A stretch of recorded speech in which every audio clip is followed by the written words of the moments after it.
अभिषेक बनर्जी ने आज बड़ा दावा करते हुए कहा है कि चुनाव आयोग कह रहे हैं कि वोटर लिस्ट में गड़बड़ी है। अगर हम मान लें कि वो सही है तो इसी वोटर लिस्ट के मतदाता सूची के आधार पर 1 साल पहले देश के प्रधानमंत्री चुने गए, भाजपा के 240 सांसद चुने गए, देश के गृह मंत्री, स्वास्थ्य मंत्री, रक्षा मंत्री, शिक्षा मंत्री चुने गए हैं। अगर वोटर लिस्ट में कोई गड़बड़ी हो तो पूरी लोकसभा भंग कर दीजिए।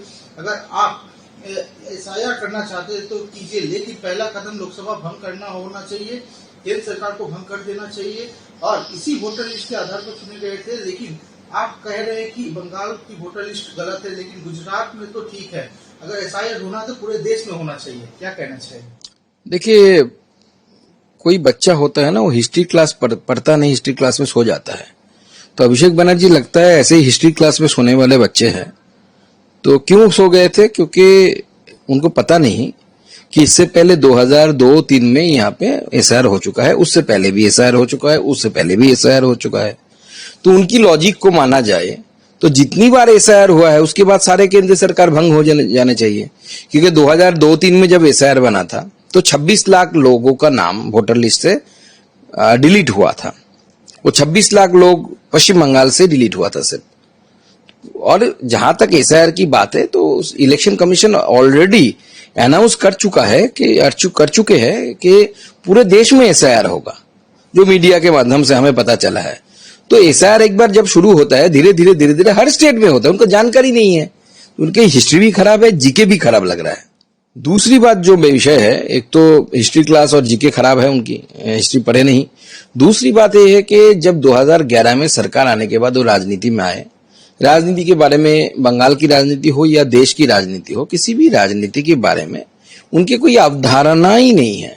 हमेशा विदेश घूमते रहे, इधर उधर जाते रहे, राजनीति में तो इंटरेस्ट भी नहीं था पहले, तो राजनीति के बारे में कुछ पता ही नहीं है, नौसिखी है। लेकिन वो अपनी बुआ की दम पर इतना उछल कूद कर रहे हैं कि लगता है कि वो क्या ना क्या है, लेकिन है कुछ नहीं है, तो एकदम फूका हुआ कारतूस है, उसके अलावा कुछ नहीं है। लेकिन जिस तरह से वो एक बड़ा चैलेंज पूरे भंग करने को बात कर रहे हैं, 240 प्रधानमंत्री की इस्तीफे पे बात कर रहे हैं, तो बड़ा चैलेंज नहीं, ये तो उनको पता नहीं है ना। एसआईआर होता है, हर बार होता है, पहले तो हर साल होता था शुरू के समय में, उसके बाद 2-3 साल के अंतर में हुआ। अभी 2003 में हुआ, 2-3 में पश्चिम बंगाल में, और 2025 में 22 साल हो गए। तो 22 साल के बाद एसआईआर हो रहा है, तो इससे इलेक्शन कमीशन की एक आम बात है। एसआईआर समय के अंतराल पे होता है, और इस्तीफे की अगर जरूरत है तो मैं तो बोलता हूं आपको कि अभिषेक बनर्जी एसआईआर करने दे। बंगाल में कितने सारे वोटर्स मिलेंगे, फर्जी वोटर्स मिलेंगे, तो वो देखकर ना शर्म के मारे ममता बनर्जी खुद इस्तीफा दे देगी। उनको ही इस्तीफा सबसे पहले देना चाहिए। अभिषेक बनर्जी जो 7 लाख वोटों से जीते हैं, उसमें से प्रूफ है कि उनके वोट केंद्र में सीसीटीवी को हटाया गया, सीसीटीवी की फेस कवर कर दी गई कि कुछ दिखाई ना दे। तो कम से कम उस सब अगर नेशनल मीडिया में दिखाया जाए तो शर्म के मारे तो उन्हें पहले इस्तीफा दे देना चाहिए। लेने की कोशिश कर रहे हैं, क्या कहना है? देखिए, सिंपल सी बात है, election commission is a constitutional body. अगर वो संवैधानिक संस्था है, उस संवैधानिक संस्था के अंदर सारे पार्टियां, आपने लिखित रूप में दिया है आपका एफिलिएशन मिलने के वक्त कि आप इलेक्शन कमीशन को मान के चलेंगे। आज आप बोल रहे हैं कि इलेक्शन कमीशन को हमें मंजूर नहीं है। क्या बोल रहा है इलेक्शन कमीशन? इलेक्शन कमीशन इस एसआईआर को अगर सिंपल बंगाल की परिप्रेक्ष्य में अगर मैं बोलूं तो सिंपल 2 लाइन का एसआईआर है। क्या है ये? 2002 या 3 में जो एसआईआर हुआ था पश्चिम बंगाल में, उस वोटर लिस्ट में अगर आपका नाम है तो आपको कोई परेशानी नहीं, आप सिंपली अपना नाम इस बार भी चढ़ जाएगा वोटर लिस्ट में, किसी को कोई ऑब्जेक्शन होनी नहीं चाहिए। दूसरी बात है, आप बोल सकते हैं कि 2002 या 3 में मैं नाबालिग था, मेरा नाम नहीं है वोटर लिस्ट में, कोई बात नहीं, आपके पिता माताजी का तो नाम होगा। आप बोल रहे हैं कि हम पिता माताजी का भी नाम नहीं दिखाएंगे वोटर लिस्ट में, तो सवाल ये उठता है ना, आप कहां से आए फिर? अगर आप 2002 या 3 में अगर आपके पिताजी माताजी का वोटर लिस्ट में नाम नहीं है तो आप आसमान से टपके या जमीन से उगे? कहां से आए ये तो बोलिए पहले।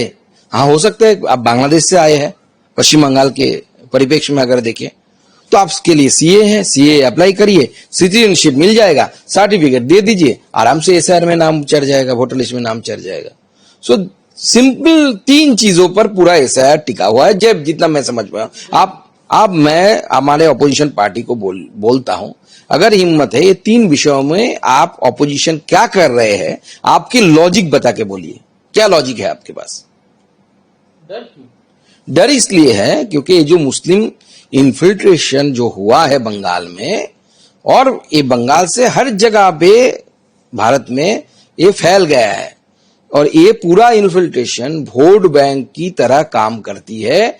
सीपीएम, कांग्रेस, तृणमूल कांग्रेस, सबके लिए सारे सो कॉल्ड सेकुलर पार्टियां जो है, समाजवादी, ये फलानावादी, वो वादी, ये सारे मूल्यवादी जो पार्टी है, ये सब पार्टियां क्या करती है, इन लोगों को नाजायज फायदा देकर, भारत के मुसलमान को लेकर उनका सिर दर्द नहीं है, बाहर से जो आए हैं उसके लिए ज्यादा प्यार उमड़ रहा है।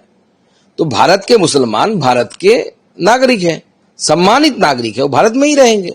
আমাদের ভিডিও ভালো লাগলে লাইক এবং শেয়ার করুন, কমেন্ট সেকশনে গিয়ে জানান আপনাদের মতামত। আরো ভিডিও পেতে আমাদের চ্যানেল সাবস্ক্রাইব করুন এবং প্রতি মুহূর্তে খবরের আপডেট পেতে প্রেস করুন বেল আইকন।